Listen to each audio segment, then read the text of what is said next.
curso ¿Quién es Jesús? 10 pasos para conocerlo. Les habla el Padre Manuel Maza desde la Pontificia Universidad Católica Madre y Maestra en Santiago de los Caballeros, República Dominicana, concretamente desde la Facultad de Ciencias Sociales, Humanidades y Artes, y esta es nuestra quinta conferencia.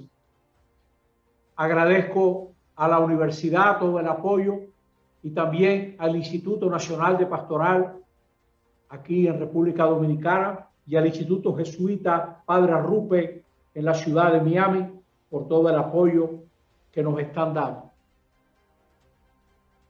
Antes de empezar, quiero abordar una pregunta que me mandaron la vez pasada. ¿Por qué hay un momento que los evangelistas insisten en que Jesús no bautizó? La respuesta más sencilla es que yo no sé. Lo que yo he leído me lleva a decirle esto que tiene fundamento. Lo que le digo está basado en autores que han estudiado esto y son opiniones que merecen respeto. Jesús se dedicó, como veremos en el día de hoy, a predicar, a anunciar la buena noticia de que el reino estaba irrumpiendo, de que el reino estaba llegando. Jesús dedicó su vida a eso. Bautizar hubiera significado localizarse como Juan el Bautista en un lugar donde hubiera agua. Bautizar hubiera significado que la gente tenía que venir a buscarlo. Yo creo que a Jesús le iba más el recorrer los pueblos de Galilea, por ejemplo, buscando a aquellas personas que estaban más allá del círculo de Juan el Bautista. Tiene que ver con he venido a buscar lo que estaba perdido. No tienen necesidad de médicos los sanos, sino los enfermos. O sea que hay algo muy central en Jesús que le impedía localizarse en un lugar para desempeñar esa labor como el Bautista. Y yo creo que tiene mucho que ver con la centralidad del reino y es muy probable que la conferencia de hoy pueda hacer que le aclare algo más de esta pregunta que obviamente me supera mis conocimientos. Si uno analiza la predicación de Jesús y luego también la predicación sobre Jesús, por ejemplo, el libro de los Hechos que estamos leyendo estos días, cuando Pedro está en casa de Cornelio y hace un resumen de la vida de Jesús. Dice que era un ungido por el Espíritu Santo y poder. Alguien que recorrió Judea, empezando en Galilea, haciendo el bien. Algo que no tiene discusión, el hacer el bien. Y curando a los poseídos por el diablo, porque Dios estaba con él. Hay que explicar un poco más esto de los poseídos por el diablo, pero también es sorprendente esto de que Dios estaba con él. Es todo un resumen del Antiguo Testamento, sobre todo en lo que toca al Mesías. Uno de los nombres del Mesías es Emmanuel, Dios con nosotros. Pedro reconoce que Dios estaba con Jesús. Si uno mira en conjunto la tradición de Jesús, uno va a encontrar como tres ramas, tres vertientes. Los dichos de Jesús, sus parábolas, y hay que ver por qué predicó en parábolas, y la imagen central del reino de Dios, que es uno de los temas más importantes de las parábolas. Los evangelios presentan a Jesús como un curandero exorcista, un profeta, alguien que denuncia y anuncia. Lo presentan como el Mesías esperado, el ungido. Mesías, como saben, en hebreo quiere decir ungido, que es la misma palabra en griego. Cristo en griego es ungido, es decir, aquel que ha sido designado y capacitado por el Espíritu Santo mediante una unción para desempeñar una misión. Todo el que es ungido es para una misión. Por cierto, cuando nos bautizan, nos unge con crisma. cuando nos confirma, nos unge con crisma, porque nosotros también compartimos el sacerdocio de Jesús, la misión de Jesús.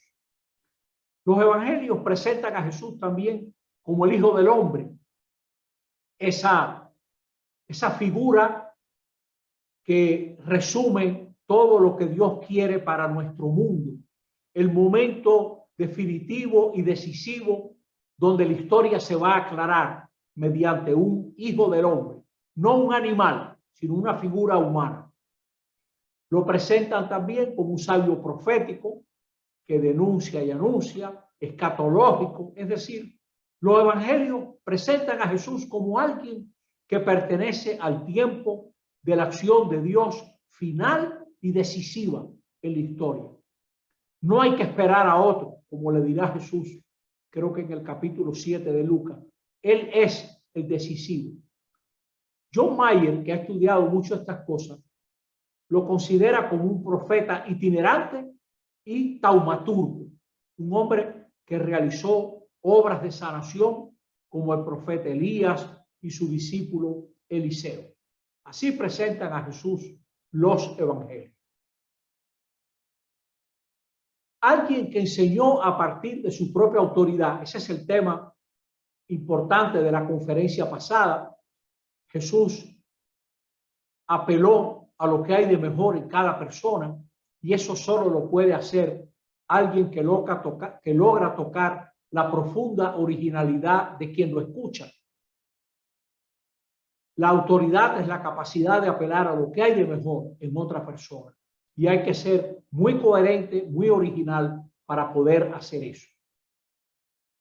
Para enseñar empleó aforismos, parábolas, personificaciones, bienaventuranzas y también usó un término especial para llamar Padre a Dios.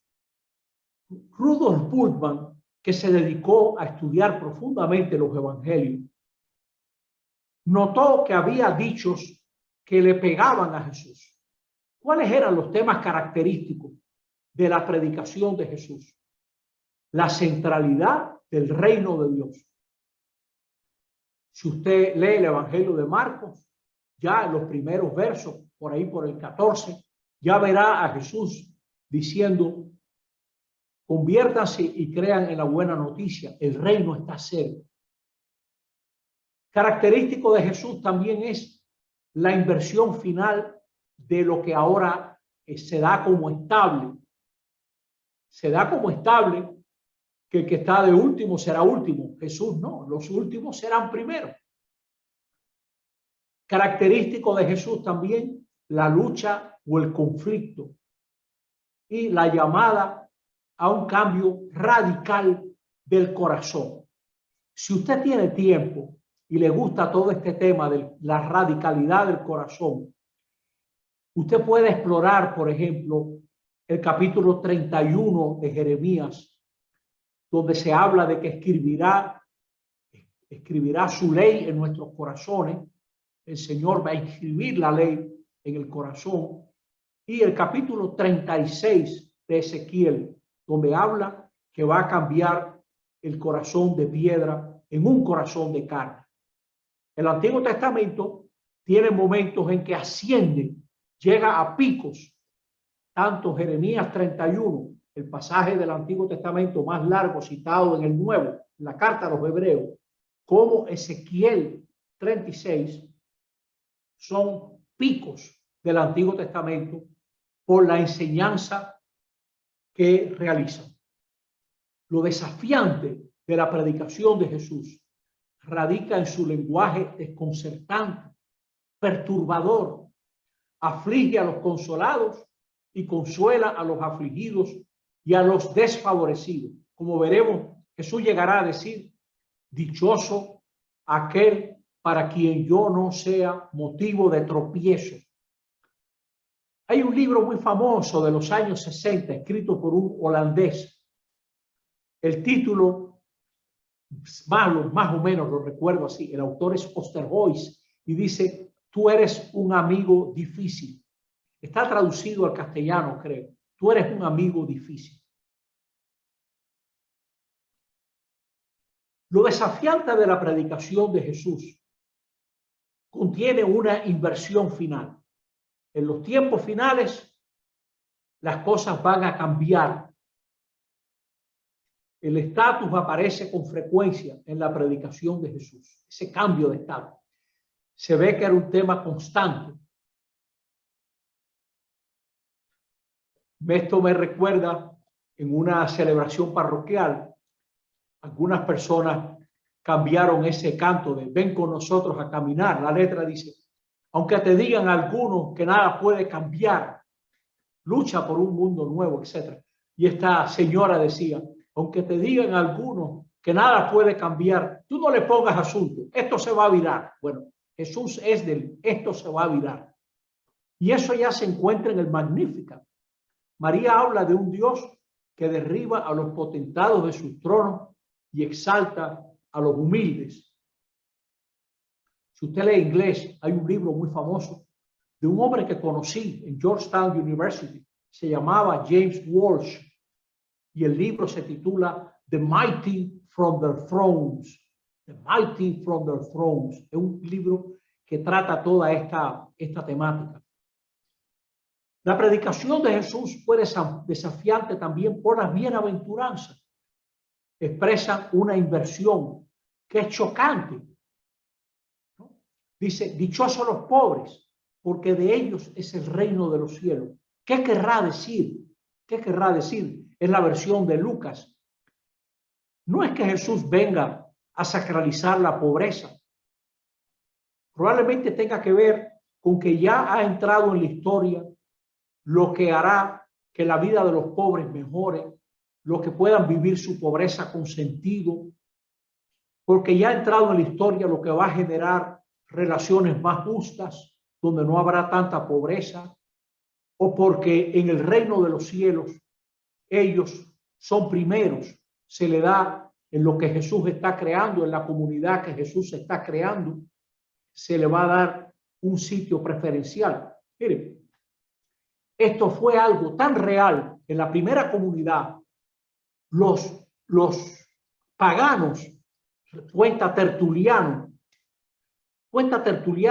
que había paganos que decían, pero mira cómo se quiere esta gente, mira cuánto se quiere. Fue tal vez de los grandes motivos de conversión, además de la entereza de los mártires. Esto era tan grande que todavía en el siglo IV, Juliano el Apóstata, que odiaba a los católicos cristianos, en una carta le escribe a un amigo y le dice, pero mira estos benditos Galileos, él le decía Galileo a los cristianos, que se ocupan de sus viudas, que se ocupan de sus pobres, y nosotros aquí en Roma dejamos pasar miseria a nuestra gente de escasos recursos. Estos Galileos nos llevan la delantera. Bueno, todo eso tiene que ver con dichosos los pobres, dichosos los afligidos. Nosotros tendemos a huirle a la gente que tiene problemas. Jesús le garantiza que serán consolados. Los hambrientos, porque es una situación que le va a garantizar que ellos serán saciados. Fíjense cómo esto va creando una cierta polarización. Aquí hay dos lados, el hambriento y el saciado. Y casi que Jesús nos está invitando, miren, párense del lado de esta gente, traten de ver cómo usted se coloca del lado de la lucha y el sueño y la aspiración de esta gente. ¿Quiénes eran los pobres? Pobre, literalmente el afligido, muchas veces personas que como carecen de recursos son fácilmente descartables y abusadas. ¿Cuánta gente pobre no tiene ni idea de lo que está pasando? Que yo recuerdo la noche en los guandules en que un universitario le explicó a un grupo de gente pobre cómo se gastaba el presupuesto nacional. Ahí hubo gente que lloró, hubo gente indignada, porque por primera vez entendían cómo se distribuye el presupuesto nacional. Las personas de clase baja, a menudo oprimidos, que no pueden defenderse. El anaf en hebreo es el pobre. Tiene una connotación religiosa. son aquellos que sin recursos materiales o poder, aquellos que solo podían contar con Dios para su bienestar y liberación, porque Dios es quien recuerda sus gritos. ¿Cuántas veces en los salmos sale la figura de la mujer, del hombre, que no tiene quien lo defienda y así se coloca delante de Dios? La pobreza bajo la monarquía empezó a ser un auténtico problema social. Los reyes se suponían que trajeran justicia. Este es un tema, por ejemplo, tratado en el Salmo 72. Pero muchas veces los reyes no hicieron justicia. Se pusieron de parte de la gente que robaba, se pusieron de parte de la gente que abusaba y se volvieron aliados de los opresores. En tiempo de Jesús había un sistema de impuestos terrible, donde la gente no hallaba qué hacer, sin ánimo de ser especialista en economía. Pero hay un momento que la gente no puede más. Se están viendo algunos países que tienen protestas incontrolables porque la gente no aguanta más. Tiene que haber un entendimiento más profundo para que se pueda llegar a la paz. ¿Quiénes eran los pobres? Clases sociales enteras, calificadas como pecadoras, marginadas, excluidas de la comunidad. En Lucas, por ejemplo, pobres, lisiados, ciegos, cojos, eran gente considerada ignorante y por eso maldita, porque como no sabían leer, no conocían la ley y como no la conocían, no la podían cumplir. Cuando unos guardias van a prender a Jesús y se quedan escuchándolo y se convencen y regresan y le dicen a los sacerdotes que los mandaron, pero nadie ha hablado como ese hombre. Entonces ellos le echan ese boche, ¿no? Esa maldita muchedumbre que no conoce la ley, comentan los sacerdotes, ¿no? Están hablando a gente pobre, de gente pobre, los desprecian porque lo ven como ignorantes, ¿no? Jesús es criticado muchas veces como amigo de publicanos y pecadores. Come con publicanos y pecadores, dirá el comienzo del capítulo 15 de Lucas. Pobres también son los desfavorecidos.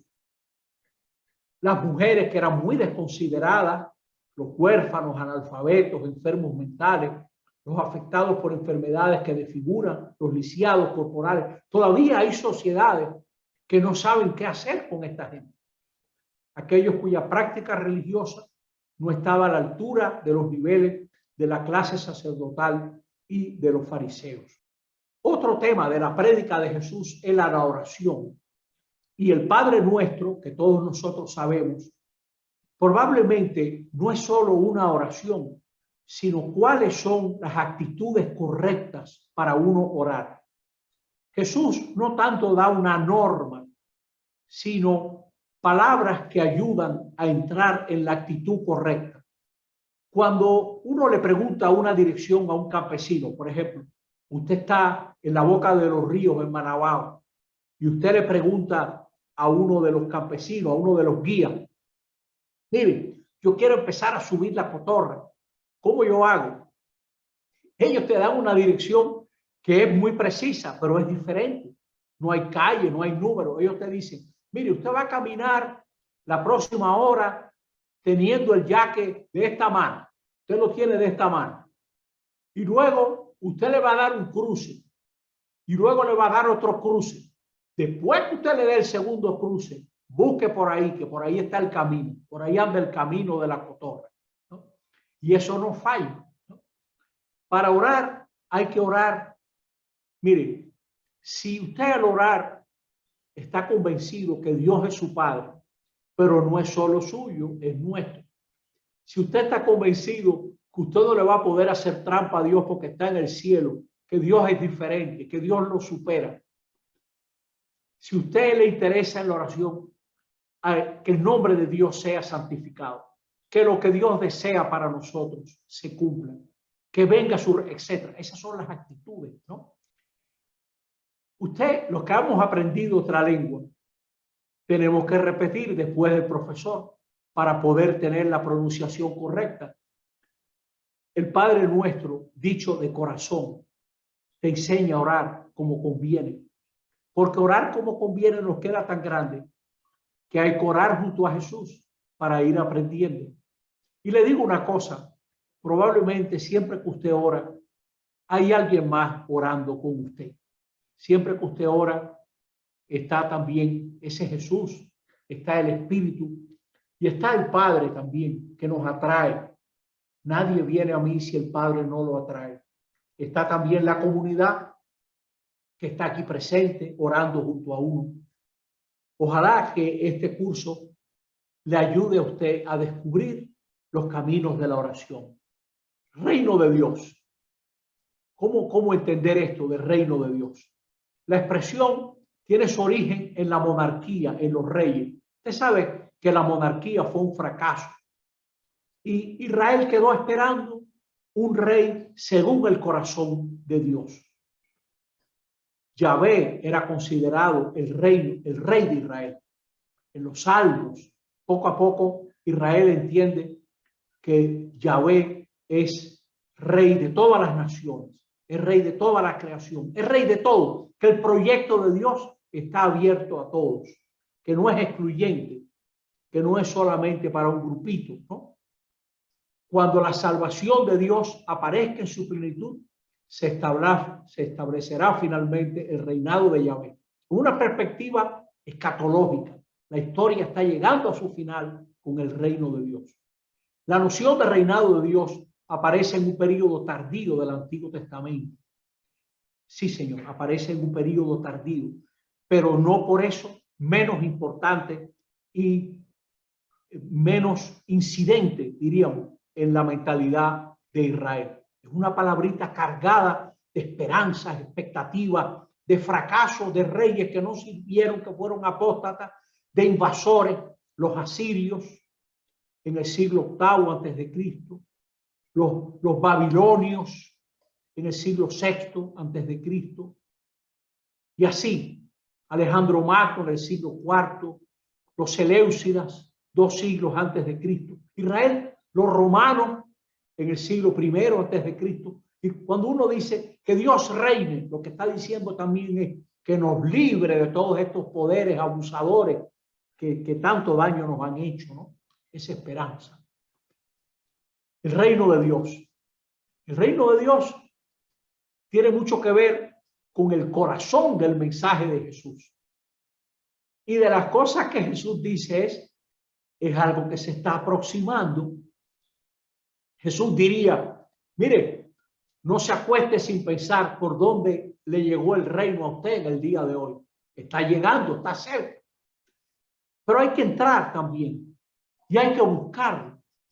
Te está saliendo al encuentro, pero hay que buscarlo. Tiene algo de descubrimiento, pero tiene algo también de cercanía que tú no organizaste. Una cercanía sorprendente, una cercanía sorprendente. El matrimonio es signo del reino.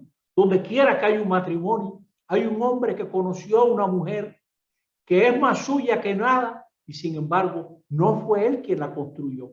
Y hay un hombre que es más de la mujer que nada ni nadie y no fue ella que lo construyó, lo recibió. El hombre y la mujer también son signos del reino en el matrimonio. Algunos no están lejos del reino, otros no entran en él. El reino es un secreto no revelado a cualquiera. Algunos tienen la llave. Dice que el reino está entre ustedes, se les ha presentado. Es algo pequeño que va a crecer de manera sorprendente. Es curioso que Jesús nunca explica el reino. Jesús nunca explica el reino.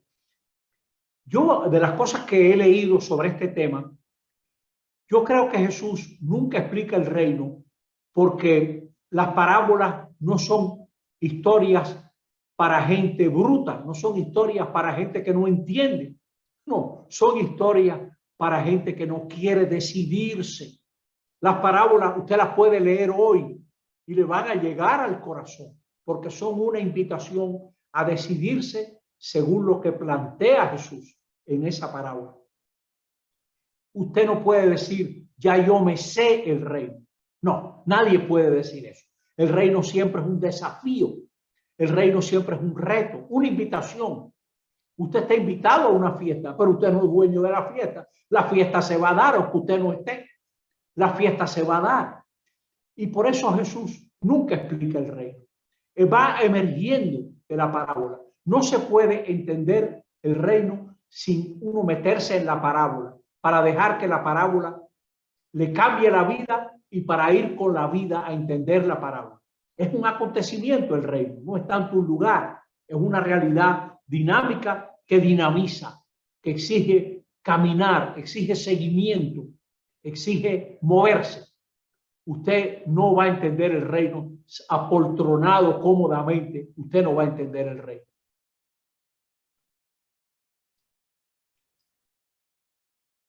¿Cómo entender estas expresiones, no? Reino es presencia de Dios, amor de Dios, compasión de Dios, poder de Dios, perdón, justicia, santidad, bondad, creatividad, afinidad. A mí de las que más me gustan son esta dialéctica. El reino es algo mejor de lo que tú esperas y vas a tener que trabajar más de lo que tú quisieras. O sea, un hombre encontró un tesoro en el campo. Él no fue el que puso el tesoro ahí. Lo descubre y va para comprar el campo. Tiene que vender todo. ¿Qué cosa? Es un tesoro que empieza empobreciendo, pero acaba enriqueciendo más de lo que uno pensaba, ¿no?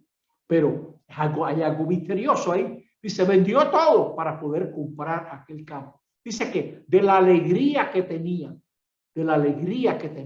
no hay nadie más atrevido que alguien enamorado, que alguien verdaderamente interesado en lo que va a conseguir. Bueno, pues todo eso está presente en esta realidad.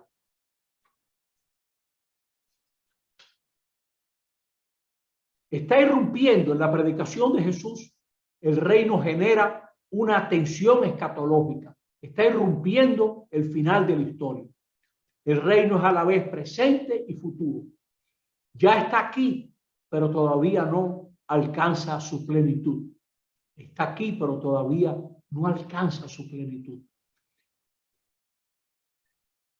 En casa, yo vi sembrar en La Habana una matica de mango que llegó a ser un árbol tan grande que las ramas cruzaban, y cuando éramos niños, para ir a casa del vecino, nos encaramábamos en el mango y nos descolgábamos del otro lado de casa del vecino, ¿no? Cuando llega a plenitud es más de lo que uno esperaba. Jesús creía que el reino ya estaba presente. Y dice Joaquín Jeremías, que es un gran especialista de estos temas, Jesús vivió la aurora del reino. Las parábolas anuncian el reino de Dios como presente. Ya está aquí, está creciendo, transformándose, ya está entre nosotros ese reino de Dios, núcleo de la predicación de Jesús. Vamos a entrar ahora en otro tema de la conferencia de hoy, los milagros y los exorcismos de Jesús. En tiempo de Jesús, estamos hablando hace 2000 años, la enfermedad era atribuida a un poder demoníaco. Déjeme decirle que eso tiene una intuición muy bonita. Dios quiere la plenitud de vida de cada persona y ellos atribuían a demonios todo eso. Y esa mentalidad que hacía del enfermo alguien que tenía algo demoníaco requería el exorcismo. Jesús, hombre de su época, participó en la mentalidad de su época, de modo que Jesús curó muchas veces con exorcismo. Y llegando el reino con Jesús, el poder del mal sobre los seres humanos ha sido roto. Él curaba cuerpos y espíritus. Jesús mismo consideró sus actos como actos de poder, dinamis, signos del final del tiempo que está amaneciendo. De modo que él, ocupándose de esta gente que estaban atribuladas, atormentadas por enfermedades, estaba mostrando que el reino estaba llegando. A nosotros nos hace bien meditar un poquito este capítulo 11 de Lucas, porque somos una generación muy milagrera. En estos versitos hay varios conceptos y enseñanzas que nos conviene adquirir. Mucha gente vio los milagros de Jesús y no por eso creyeron en Jesús. Dice, por virtud del príncipe de los demonios, expulsa a los demonios. Y otros, para ponerle a prueba, le pedían una señal del cielo. Y conociendo sus pensamientos, les dijo, todo reino dividido contra sí mismo queda asolado, y casa contra casa cae. Por cierto, que este era un texto que le encantaba a Abraham Lincoln. Lincoln muchas veces, sobre todo en los años 1861, 1865, usó mucho este texto para decir que los Estados Unidos no podían vivir en esa división. Jesús dice, si pues Satanás está dividido contra sí mismo, ¿cómo va a subsistir su reino? Porque decís que yo expulso a los demonios con el poder del demonio. Si yo expulso a los demonios por Belzebul, ¿por quién los expulsan vuestros hijos? Fíjense qué cosa tan interesante. Primero, había otra gente que también hacía exorcismo. Había otra gente que curaba librando de enfermedades. Y Jesús lo reconoce. En eso no está lo distintivo de Jesús. En eso no está lo distintivo. Es muy importante esto porque nos hemos vuelto muy milagreros, ¿no? Pero ellos serán vuestros jueces. Dice, pero si por el dedo de Dios, o sea, si en lo que Él hace, ahí está Dios, quiere decir que el reino ha llegado. ¿Por qué el reino ha llegado? Porque probablemente Él hace hechos de poder, actos de poder en bien de personas que nadie considera importante probablemente. Probablemente hay algo trascendente en lo que Él está haciendo. ¿Por qué este texto es estrella? Porque lo acusan de ser aliado del demonio. O sea, que los milagros no siempre convencían. Y segundo, hasta los enemigos de Jesús aceptaban que Él hacía milagros y lo aceptaban para mostrar, ¿no?, que Él estaba poseído por el demonio. Jesús acepta que otros hacen milagros y una afirmación de lo fundamental. El reino de Dios ha llegado a ustedes. El reino de Dios ha llegado a ustedes. En la predicación de Jesús se habla del perdón de los pecados. Quiere decir que se está haciendo presente la reconciliación con Dios y con la comunidad.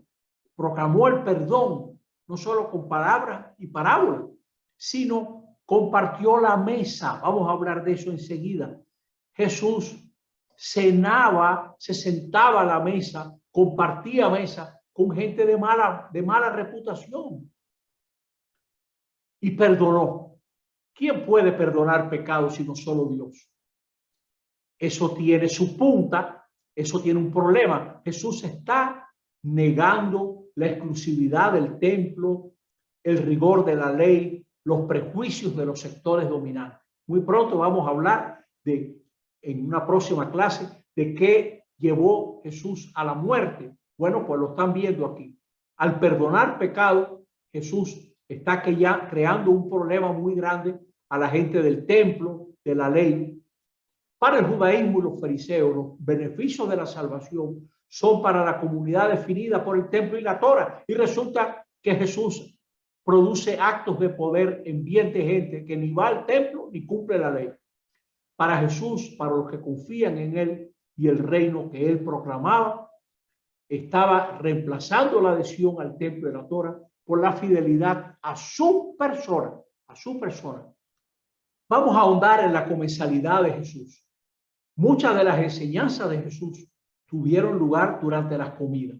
A Juan Bautista lo presentaban como austero y a Jesús como comilón y bebedor. Y esa comensalidad ilustra la presencia del reino.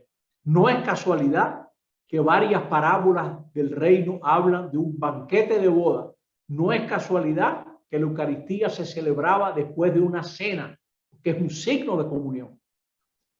Y se suponía que los impuros no debían ser admitidos, pero Jesús relativizó las leyes de la pureza. Eso no es lo importante. Lo que contamina es lo que sale del hombre. Eso es lo que contamina. Las comidas de Jesús estaban marcadas por la alegría. Jesús fue criticado por su asociación con pecadores. Y así Jesús proclamó con signos la participación de todos en el reinado de Dios, abriendo su amistad, ofreciéndole su amistad a toda esta gente. Es la manera de enseñar que Dios se interesa muchísimo, ¿no?, por toda esta gente. Que el reinado de Dios es inclusivo, nadie está excluido. Jesús dice que Dios está interesado en los pecadores. No es que estuviera de acuerdo con su pecado, pero dio un cambio radical al modelo normal. Primero conversión y luego comunión. No, primero ofrece la comunión con los pecadores, provocaba el arrepentimiento, y luego la conversión surge de la comunión. Recuerdo una discusión cuando era muchacho, todos esos temas de cuando a los niños le dicen, pórtate bien para que Dios te quiere, para que Dios te quiera. Y luego, como son adolescentes, ¿qué adolescente se porta bien? Ser adolescente es no portarse bien, porque están haciendo un mundo nuevo que no se puede atener a las normas. Y el adolescente siente, como yo no me porto bien, Dios no me quiere. Hasta que un buen día descubre este hecho sorprendente, dichoso. El Señor me quiere tanto que algo sacará de mí.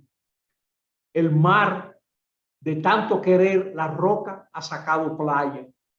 El mar le ofrece cariño desde hace siglos a roca que ha convertido en arena.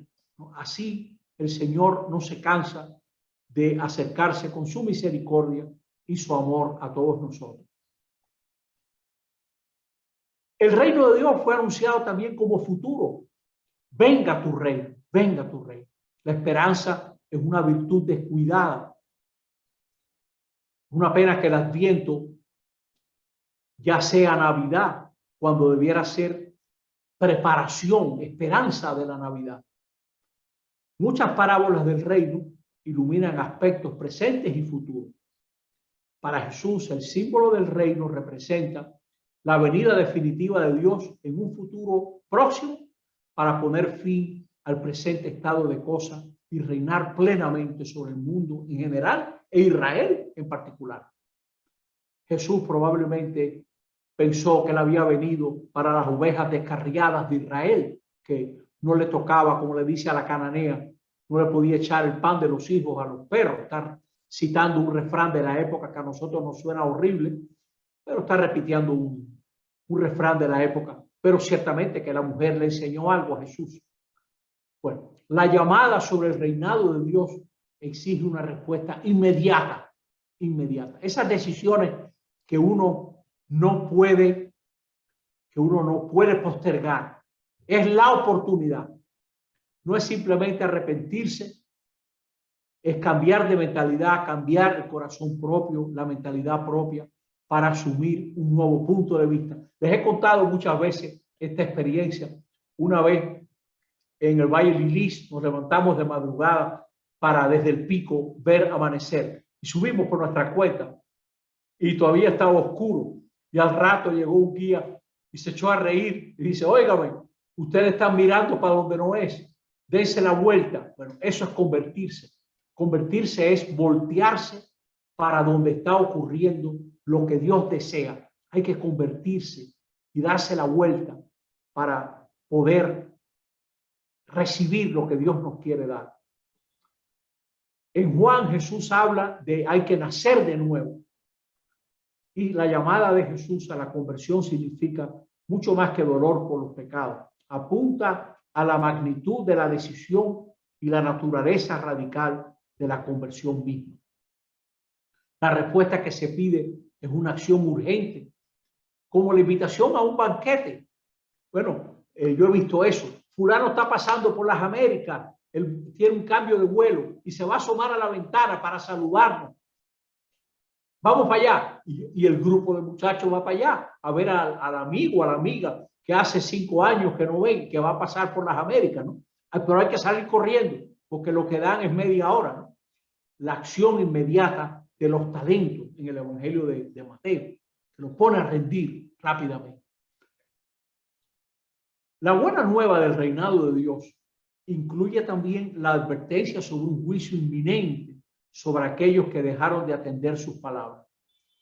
Muchos exegetas consideran en Marcos 8 como sustancialmente auténtico. Fíjense, porque quien se avergüence de mí y de mis palabras en esta generación adúltera y pecadora, también el Hijo del Hombre se avergonzará de él cuando venga en la gloria de su Padre con los santos ángeles. Esto es un atrevimiento tan grande que esto solo lo puede haber hecho Jesús. Él puso su vida en continuidad con la acción del Hijo del Hombre, que es la figura de Daniel 7, donde se cumple toda la historia.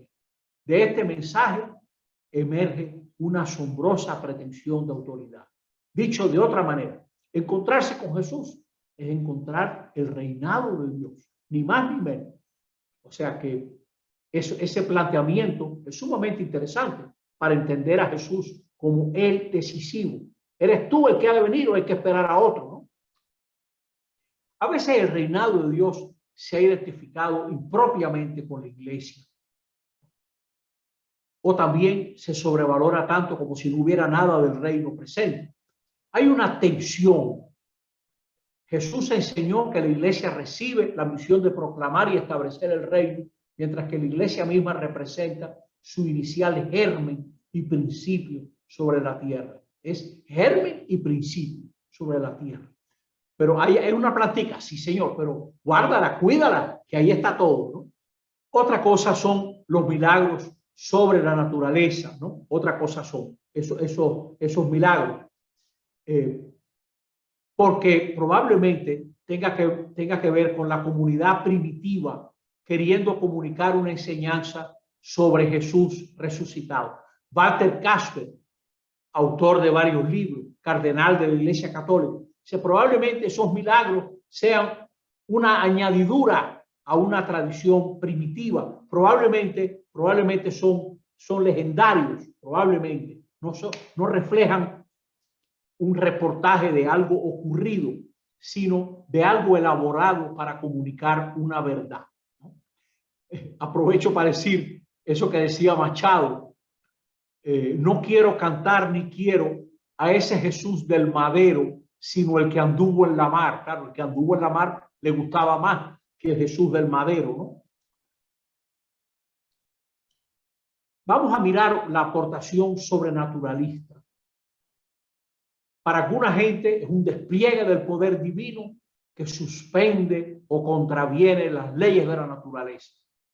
Se tiende a ver el milagro como una prueba de la divinidad de Jesús. Esa gente no tenía esa mentalidad. Pero así Dios intervendría desde afuera y sería un Dios responsable de todo lo que pasa en el mundo. ¿Cómo Dios permitió el holocausto? ¿Cómo Dios permitió, por ejemplo, la generación del siglo XVIII, cuando el terremoto y el ras de mar en Lisboa, en Portugal? Eso fue un escándalo tremendo. Creo que hasta Voltaire se hace eco de ese escándalo. Si Dios tiene que seguir siendo Dios, entonces también sus milagros hay que considerarlos como obras de causas segundas creadas. Dios nunca es una causa más en este mundo, por Dios. O sea, hay gente que dice, bueno, Dios nos va a mandar el agua esta tarde. Yo creo que eso no es así, me parece. Hay una intervención divina que sobrepasa la causalidad del orden creado e impondría la fe. Para alguna gente ese es el milagro, que se le impuso la fe. Hizo un hecho tan grande que no le quedó más remedio, ¿no? Los autores bíblicos no emplean la expresión de lo extraordinario para hablar del milagro, sino más bien el poder de Dios. Y para Juan solo son signos. Piense esto. Cuando algo ocurre sorprendente, ¿Es Dios que viene de fuera e interviene? ¿El creador está fuera de alguna criatura o está más a la base que la criatura misma? Nosotros somos nada besada. O sea que el creador nunca es ajeno a la criatura. El Señor nunca viene desde fuera a nada creado. No tiene que intervenir. No, porque ya está adentro, más adentro que el corazón mismo de la persona. San Agustín decía, tú estás más dentro de mí que yo mismo, ¿no? Otra solución. Para algunas personas, un milagro rompe la naturaleza. ¿Y usted sabe lo que es la naturaleza? Todos los grandes científicos, la gente de ciencia, no nos enseñan que no sabemos en realidad qué cosa es la realidad. O sea, que esto es mucho mayor de lo que entendemos, que nos supera. O sea, por un lado. Y por otro lado, no hay que reducir a Dios como si fuera el arquitecto cósmico. Esto le pasa un poco a nuestros hermanos masones, que no actúa más que en su creación, ¿no? El deísmo era Dios creó y se acabó, ¿no? No, tampoco es así. Dios tiene que ver, como le gusta decir un amigo mío, Dios tiene que ver con nuestra historia, con nosotros, pero el lío es cómo es que actúa, ¿no?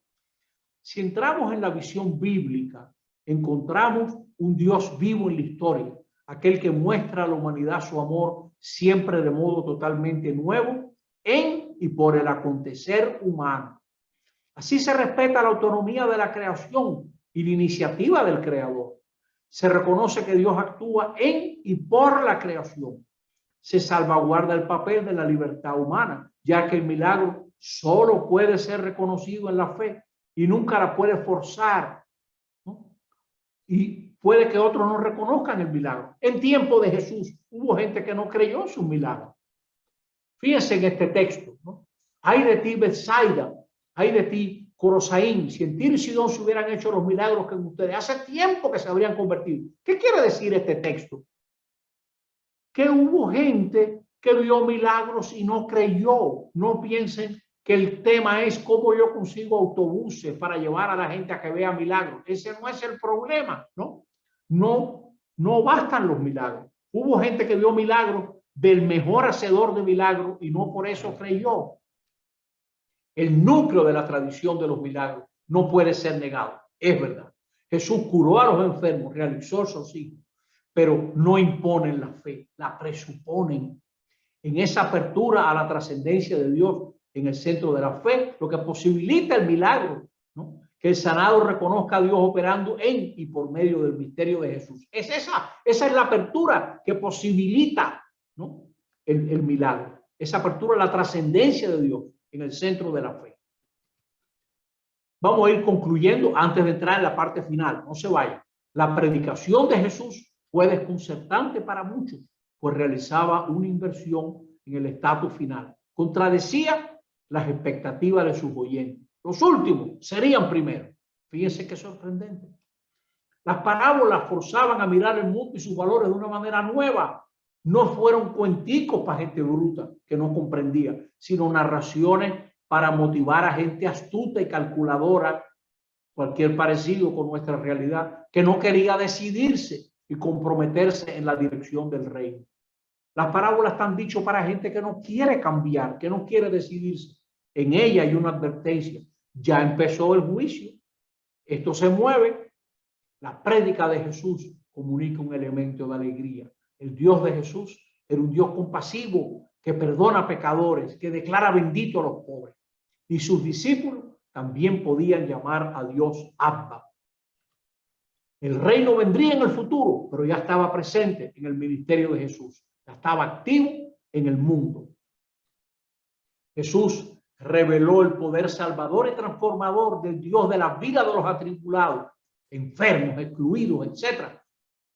Con exorcismos y curaciones, proclamando el perdón de los pecados, compartiendo la mesa con pecadores. Él les revela ese tema tan actual que Dios se compadece desde el corazón. Yo tenía unos amigos judíos americanos que siempre me decían una expresión muy judía: Manuel, have a heart. Manuel, ten un corazón, ¿no? Bueno, pues Dios tiene un corazón, sin duda. El núcleo de la tradición de los milagros no puede ser negado. Curó enfermos, realizó exorcismos, pero los milagros no imponen la fe. El sanado reconoce a Dios actuando por medio del ministerio de Jesús, porque como creyente está abierto. El sanado reconoce que Dios es mayor, que lo supera para su bien, que Dios tiene sus propios caminos, que no son los nuestros, porque en Dios solo se puede creer. Usted no puede negociar con Dios, y creer solo se puede en Dios. Quiero volver sobre este tema de manera más organizada. Vamos a recorrerlo de manera más organizada. Mire, Ricardo Blasquez decía, si usted quita de los evangelios la sección de los milagros, ¿usted no reconocería los evangelios? No se puede hablar del Jesús histórico sin señalar su dimensión curadora, taumatúrgica, es decir, el hecho de haber sido conocido como un hombre compasivo que curaba especialmente a personas afectadas de padecimientos psicógenos, pero también leprosos, ¿no? que abarcan muchos padecimientos de la piel, paralíticos, ciegos, etc. Eso está ahí, ese dato no se puede negar. Ahora, la comunidad adaptó los milagros de Jesús a diversas circunstancias, les dio otra proyección, lo rodeó de detalles. O sea, lo que usted está leyendo en los evangelios no es un reportaje de Alicia Ortega, por Dios, o sea, es algo ya elaborado. Con frecuencia la presentación de los evangelios sigue esquemas que no tienen nada que ver con los judíos, esquemas de relatos de la antigüedad. Al ser juzgado por la crítica, la materia de los relatos milagrosos disminuye muchísimo, ¿no? O sea, aun después de todas las críticas literarias, lingüísticas, las basadas en comparaciones con ambientes rabínicos, helenísticos, la historia de la forma, aun así podemos llegar a la conclusión que existe todavía un núcleo de tradición sólidamente vinculado con los acontecimientos de la actividad de Jesús. Siempre queda un núcleo que puede captarse históricamente. Sí, señor, Jesús realizó curaciones que fueron asombrosas para sus contemporáneos.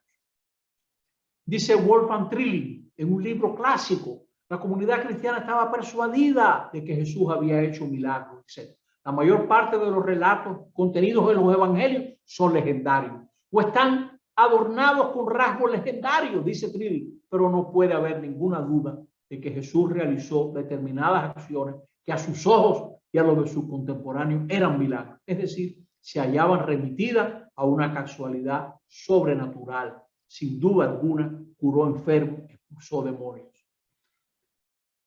¿Qué pensar de los milagros de Jesús? Esto es un artículo famoso de González Faust. Hay una inflación por lo maravillosista, ¿no? Hoy en día la gente anda rodeada de ángeles, pero no le preocupan tanto los angelitos que no tienen que comer. Para el hombre de hoy en día, milagro es el acontecimiento extraordinario, ¿no? Hechos que escapan a las leyes de la naturaleza, pero eso no es milagro en los evangelios. La fe bíblica no consiste en el convencimiento de que para Dios nada es imposible, sino sobre todo que Dios quiere y puede dar la salvación, que la salvación está cerca. Si Isabel está esperando, porque para Dios nada es imposible, lo que se quiere decir es que el Mesías viene, que lo que te están contando, María, es verdad, que tú eres parte de un designio que está entrando y es un designio de salvación, porque viene el Emmanuel, es mayor que eso, es mayor que eso. Jesús no viene a hacer cosas sorprendentes, sino a proclamar que donde Dios ejerce su reinado, el hombre, la mujer se salvan. El milagro es un signo que quiere decir donde Dios reina, el mal es vencido, el hombre, la mujer se liberan y se salvan. El milagro no es una prueba. Uno no se convierte a causa de un milagro, ¿no? Sino por lo que significa. Los cristianos no creemos por milagros, pero tampoco a pesar de ellos, ¿no? Por ahí no va la cosa. Muchos de los contemporáneos de Jesús aceptaron esos hechos. Y eso es lo que he repetido varias veces. Jesús realizó esas cosas extrañas, maravillosas, etc. Ahora, ¿qué argumentos tenemos nosotros? Hablando en serio, ¿no? Es decir, si me empujan contra la pared, ¿cómo usted sabe que Jesús realizó esos signos? Porque se mencionan para afirmar que hubo gente que no creyó? ¿Usted cree que van a mencionar que ocurrieron y hubo gente que no creyó, siendo así que no ocurrieron? ¿Para qué van a decir que ocurrieron si no ocurrieron? Ocurrieron y fracasaron, y ahí está. Y cuando se habla de la vida de Jesús, se dice que realizó signos. Gente que sabe que Jesús murió en la cruz, que les da trabajo creer en un Mesías crucificado, ¿le van a complicar más la vida inventando que Jesús hizo milagros? Jesús mismo fue acusado de magia.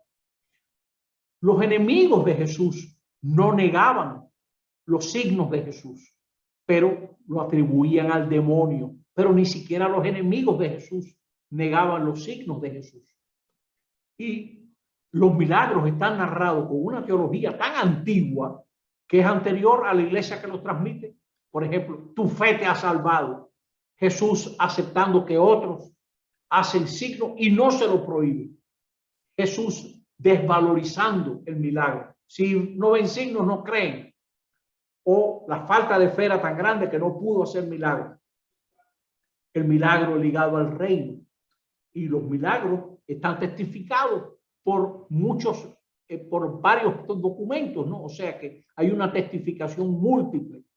Ahora, si usted compara los milagros de Jesús con figuras de milagreras, otras figuras milagreras, en Jesús, en los evangelios, no está el milagro punitivo, no le pone precio al milagro, no usa el milagro en defensa propia, no está buscando la espectacularidad, lo maravillosismo. Y están presentes estos temas, la misericordia, la fe antes que el milagro, el contacto físico. Y hay milagros polémicos, tocar el féretro de un muerto, tocar un leproso, etcétera, no temer contaminarse. Si usted considera estos pasajes, va a entender mucho. Por ejemplo, en Marcos hay un resumen enorme de una actividad milagrera de Jesús. Dice, estas manifestaciones globales no son una noticia histórica, son resúmenes literarios de los evangelistas. Jesús asoció los prodigios con un liderazgo falso. Jesús mismo saldrá un Mesías falso y realizarán señales y prodigios. Jesús mismo provoca escándalo. Los milagros de Jesús dicen, ¿no es este el carpintero? O hay gente que pide una señal y Jesús, maldito seré yo si a esta generación se le da una señal, ¿no? O también cómo Jesús va ayudando a la gente que tiene poca fe, el padre del niño epiléptico. Es un pasaje muy bonito, ojalá lo lean en Marcos 9. Creo, pero ayuda mi poca fe. Y Marcos habla, Jesús dice en ese pasaje, todo es posible para el creyente. Cuando usted estudia el texto, usted se da cuenta que Jesús es el creyente. Nosotros siempre oramos junto a Jesús, el creyente, ¿no? Fíjense esta relativización de los milagros cuando el Bautista pregunta, esta pregunta que les he repetido hoy varias veces, ¿eres tú el que ha de venir? Le hace una enumeración que va de menos a más. ¿Y sabe cómo termina después de ciegos y cojos curados, etcétera? A los pobres se le dan buenas noticias y dichoso el que no se escandalice de mí. Lo de Jesús nos va a quedar problemático por más milagro que haya. De nuevo, hubo lugares que vieron milagros y no creyeron. Y también reenvía al texto, al pasaje de Éxodo, cuando dice, el dedo de Dios está actuando, como los magos que servían al faraón son capaces de ver que el dedo de Dios está con Moisés. En cambio, los enemigos de Jesús están tan cerrados que solo ven al demonio actuando. En Juan, Jesús relativiza, dice, si no ven señales y prodigios no creen. Me buscan no porque han visto signos, o sea, no porque han captado el mensaje, sino porque comieron hasta hartarse. Y hay signos que llevan a la hostilidad. Y en el resumen que hace Juan al final de la vida pública de Jesús, resume tantos signos y aún así no han creído, ni por esa creyeron.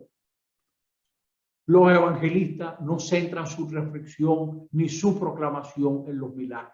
Ni siquiera Juan el evangelista, que los valora ambiguamente. La perspectiva de los evangelistas sinópticos sobre el significado de los milagros se puede resumir así. Para Marcos, actos de poder. Mateo, signos del Mesías. Lucas, huellas por donde ha pasado el Mesías. Pero nos reenvían al anuncio, la persona, al poder de quien nos sobra. Nos ponen a cuestionarnos dónde fundamenta su palabra, su exposición. Eso es lo interesante. Hay que ir más allá. Hay que ir más allá para que usted pueda descubrir hacia dónde va. Cuando hay un signo, ¿no? Óigame, váyase con el signo. Dice, cuando el sabio señala la luna, el tonto se queda mirando el dedo, ¿no? Bueno, nosotros nos hemos quedado mirando el dedo sin darnos cuenta a dónde es que reenvía este signo. Reenvían otro tipo de acciones, las cuales manifiestan, por ejemplo, sus comidas con pecadores, su oferta de amistad, ¿no? Esta es una cita de González Faust. Jesús de Nazaret era capaz, por su acogida, por su capacidad de aceptación del hombre, de la mujer, de llegar a centrar de tal manera al ser humano, de darle una integración armónica y estable, tal que conseguía sacar las mejores y quizás desconocidas energías de cada persona. Jesús fue capaz de potenciar de tal manera a muchos de los hombres y mujeres con los que se encontró, que llegaba a producir efectos que realmente no son normales, sino muy extraños. No se trata pues de una sugestión barata, sino de algo mucho más serio, y a lo que el hombre, la mujer mismo, no sabe ya si puede llamar natural o sobrenatural, porque las fronteras se oscurecen. Esta cita es bonita, ¿no? Que Jesús se muestra tan humano, que ahí hay algo divino, ¿no?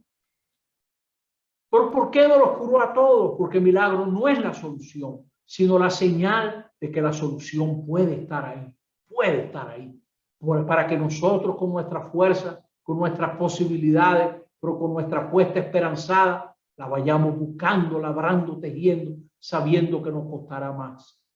Jesús, porque verdad no los curó a todos. Jesús como camino, no es un sendero de milagro, pero sí que es camino el apostar, porque ninguna situación humana es totalmente cerrada o tan totalmente cerrada que no puede buscarse y apostarse en ella por algo. Para mí, milagro, la compasión de la Madre Teresa, ¿no?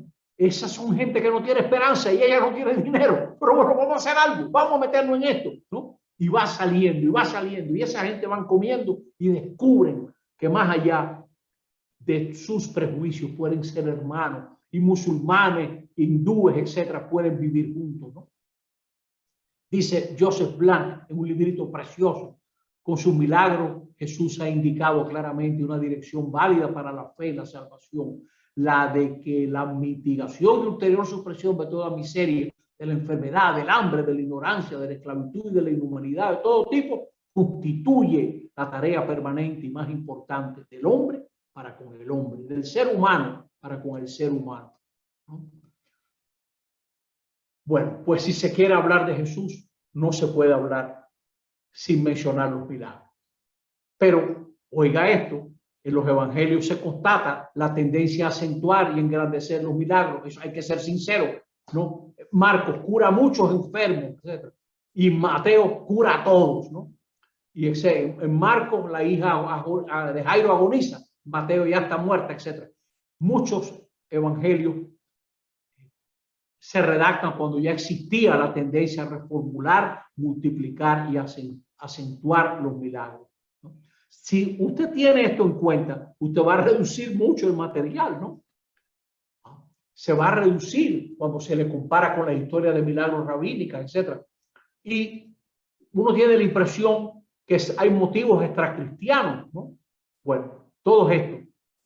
Muchos de los relatos milagrosos son proyecciones de experiencias pascuales introducidas en la vida terrena de Jesús o presentaciones adelantadas del Cristo exaltado del final de la historia. Por ejemplo, el rescate de la tempestad, la transfiguración discutible, porque está mencionada en varios escritos, el andar sobre las aguas, la comida a 4.000, a 5.000, etc. Todos los relatos de resurrección fácilmente están intentando representar a Jesús como Señor de la vida y de la muerte. Usted, por ejemplo, tome esto. Usted se imagina a Jesús, bueno, voy a echar un paseíto por el lago. Ese no es Jesús que nosotros vemos en los evangelios, el Jesús que se fatiga, el Jesús que pasa trabajo, que se desespera con la falta de fe de los discípulos, ¿no? Ahí hay otro mensaje, que el mar que representa el mal. Jesús también se abre paso a través de ese mar que representa el mal, ¿no? Muchos milagros de Jesús no se pueden atribuir a Jesús histórico. Son expresiones de fe sobre el significado salvador de la persona y el mensaje de Jesús. Ahora, dicho todo eso, hay que volver a decir que hoy en día no hay ningún exégeta serio que no tome en serio que Jesús fue presentado como obrador de milagros y que no se puede explicar simplemente por influencia judía ni helenística. Por ejemplo, las curaciones en sábado, su actividad exorcista, el pasaje famoso que hemos citado tanto de Lucas 11, las acciones en Betsaida, Corosaín, etcétera, ¿no? Jesús realizó acciones extraordinarias. ¿Eran discutibles? Sí, Señor. Hay gente que veía en ella acciones del demonio, acciones de Satanás. Sí, Señor. Hay que decirlo, ¿no? O sea, que no pensemos que con el milagro está todo resuelto, ¿no? Walter Casper, este cardenal, dice: el concepto apologético que defiende dando prueba, acontecimiento perceptible que supera las posibilidades naturales, que es causado por la omnipotencia de Dios, etc. Bueno, esa definición está mal, porque nosotros no podemos conocer las relaciones posibles de causalidad en la realidad, ¿no? Y Dios jamás será otra causa intramundana, entre otras. Ahí vino, el Señor vino sujetando la bicicleta del niño. No es eso, ¿no? Jamás los milagros de Jesús son hechos milagreros, ¿no? Más bien son acciones de poder, signos, ¿no? Y el hombre bíblico no considera la realidad como cerrada, sino como criatura, como algo abierto, como algo abierto. ¿Es el milagro mera interpretación de la fe o una realidad experimentada, una realidad que sale al encuentro y acontece en la fe? ¿En qué consiste lo especial de esta realidad si no se sitúa a nivel de los fenómenos constatables? Bueno, desde el punto de vista de las ciencias naturales no hay espacio para el milagro, pero las ciencias naturales por principio no abarcan todas las posibilidades de la realidad. No hay ningún científico que diga: yo conozco ya todas las posibilidades de la realidad. Me recuerdo esa frase famosa de Einstein que decía: es más lo que no sabemos que lo que sabemos, señores, en todo, ¿no? ¿Cuál es el sentido de la realidad en su totalidad? Eso escapa a la ciencia. Eso tendría que ser filosofía o teología, ¿no? O sea, nuestra realidad es destino ciego, regularidad general que no permite libertad alguna, o una libertad que todo lo determina, etcétera, a la que llamamos Dios. O sea, hay que salirse de esos esquemas, ¿no? Y saber que mientras más cerca estamos de Dios, más autónomos somos. Desde lo que se puede ver, la fenomenología, analizando lo que se ve, pertenece al milagro, lo que provoca asombro y sorpresa. Pero es ambiguo, es ambiguo. Su sentido lo recibe la fe. En el terreno religioso, el milagro se debe a una iniciativa personal de Dios. Lo especial del milagro está pues al nivel de la interpelación y de la exigencia personal de Dios. Su exigencia poderosa que han tomado cuerpo como signo. Una acción de Dios inmediatamente visible sería un absurdo teológico.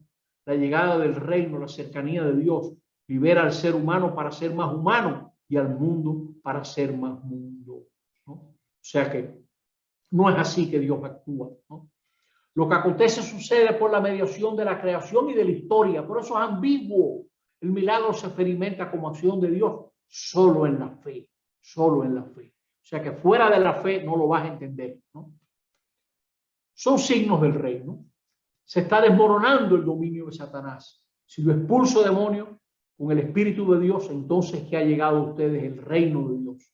El mal aliena, distancia, aleja al ser humano de Dios, de sí mismo, de la creación. El milagro anuncia que la salvación afecta a la totalidad de la persona y anticipa el futuro inaugurado en Cristo. Solo se entienden en la esperanza, porque la realidad puede ser distinta. Y el milagro es un signo para esa esperanza. No se pueden definir los milagros de Jesús como mero rompimiento de leyes naturales, porque Dios no es una causa más y el milagro sería caprichoso. ¿Por qué no hiciste milagro aquí? El milagro se le capta su sentido cuando se le ve como expresión de la incorporación de la total realidad del mundo en el designio de Dios. Ahí sí. Jesús no curó sistemáticamente a todos los enfermos, ni expulsó a todos los demonios, es decir, lo que destruye el ser humano. Solo realizó algunos signos, solo se comprenden en el contexto total de su actividad. Su anuncio del mensaje del reino que llega. A Jesús no le interesa un mundo mejor, en realidad, lo que le interesa es un mundo nuevo. No le interesa mejorar, que no nos matemos. Nos hace falta un mundo nuevo donde nos queramos y seamos capaces de ofrecer el perdón al enemigo y orar por los enemigos para que nos parezcamos al Padre que hace llover sobre malos y buenos. Un mundo humano solo se logra teniendo a Dios por Señor. Los esfuerzos sobrehumanos se vuelven inhumanos. ¿Cuánto de los que hemos vivido bajo regímenes y situaciones que querían hacer lo que nadie ha hecho o crear una zona se vuelve inhumano? Los milagros muestran que el reino irrumpe, que Jesús tiene autoridad, son signos de su envío. Los milagros de Jesús cumplen las promesas del Antiguo Testamento. Por ejemplo, muchos de los evangelistas, cuando describen los milagros de Jesús, tienen presentes estos textos para que se entienda que el Mesías está llegando. Aparece el poder de Dios en el escondimiento, en la ambigüedad. Dice, dichoso el que no se escandalice de mí, porque lo pueden entender como obra del diablo. Por sí solos no prueban la divinidad de Jesús, sino el rebajamiento de Dios en Cristo. El poder de Dios se está revelando de manera oculta. Los milagros liberan al ser humano para el seguimiento. Son signos para la fe. El milagro debe llevar a la fe. Hacen nacer la pregunta, ¿quién es este? Suscitan sorpresa, extrañeza. No se puede probar que sean obras de Dios. Es verdad. De ninguna manera los milagros derriban y atropellan al hombre, a la mujer. Harían imposible la fe. Y la fe es libre. La fe es libre y no son una prueba clara para la fe. B, el conocimiento y reconocimiento de los milagros, como obras de Dios, presupone la fe. Los milagros son signos en orden a la fe. Una confianza en el poder de Jesús para obrarlo, un confiar que el poder de Dios no se ha agotado. No es que la fe y la oración hagan milagros. El que obra milagros es el Señor. La fe y la oración están abiertas a la acción de Dios. La oración todo lo espera de Dios. El creyente no se confía a sí mismo. Señor, creo, pero ayuda mi incredulidad. El creyente está abierto a la acción de Dios.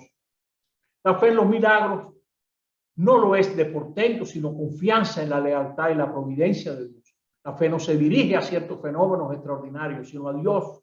Por eso lo que los milagros de Jesús dicen en definitiva es que en Jesús Dios realiza su plan, que Dios actúa en él para salvación de la humanidad y del mundo.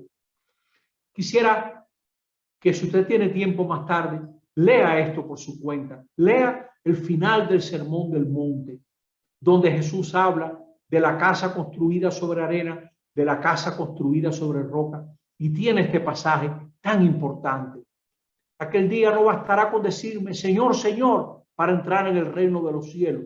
Más bien entrará el que hace la voluntad de mi Padre del cielo. Fíjense, lo central de la voluntad, es decir, cuál es el proyecto de Dios, por dónde va lo que Dios quiere. Para mucha gente, tristemente hoy en día, ¿cuál es la oración que realiza milagros? Y si ya la tengo, se la voy a dar a los demás y se la voy a mandar a 10 personas. Señores, por ahí no va la cosa, ¿no? La cosa está en ver cuál es la voluntad de Dios.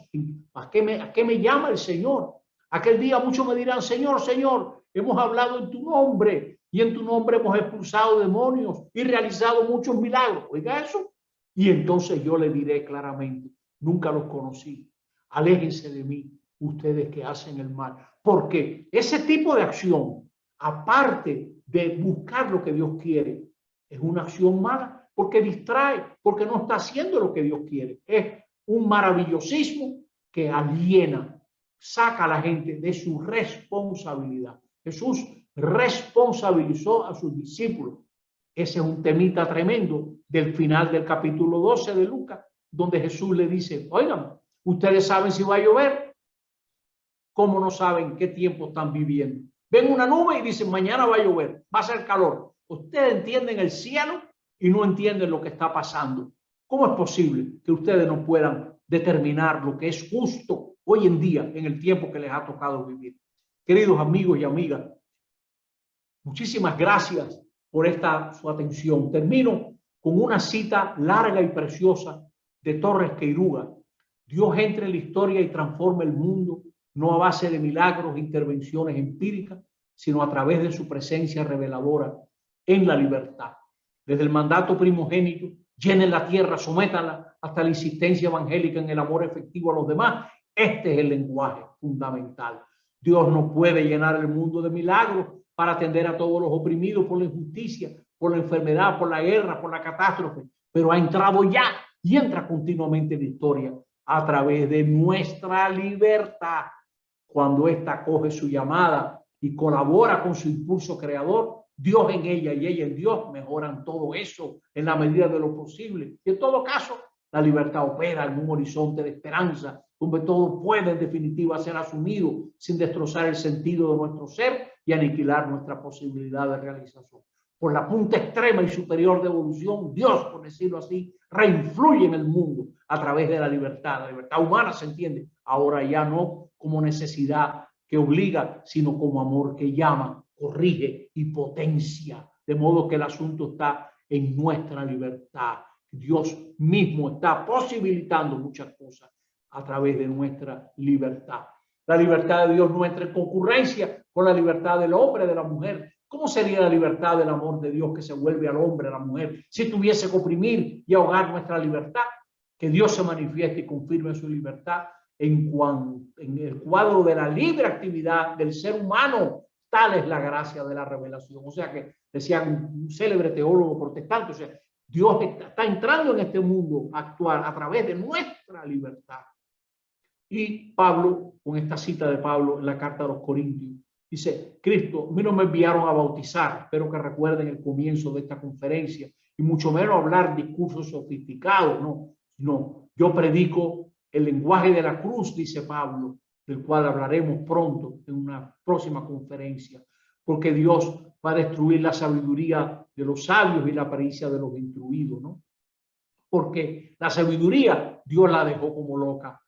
El mundo con su sabiduría no reconoció a Dios, porque está salvando con esta locura de la cruz que predicamos, dice Pablo. Los judíos piden milagros, los griegos buscan saber. Nosotros proclamamos un Mesías crucificado. Para los judíos un escándalo, para los griegos una locura, pero para los que Dios ha llamado judíos y griegos, este Mesías es fuerza de Dios y sabiduría de Dios, pues las locuras de Dios tienen más sabiduría que las de los seres humanos, y la debilidad de Dios es más fuerte que la de los seres humanos. Queridos amigos, hemos llegado al final de esta conferencia. Muchas gracias por su interés, muchas gracias por su atención, y yo espero que estas conferencias les animen a ustedes a leer estos libros, a conseguir estas obras y hacer su reflexión personal, discutir, participar en los cursos que ofrecen en su parroquia. Nosotros necesitamos que los cristianos conozcamos mejor lo que creemos, como gustan de decir los dominicos. La verdad que me encanta la frase: una fe inteligente, una inteligencia creyente. Bueno, muy buenas noches y hasta la próxima.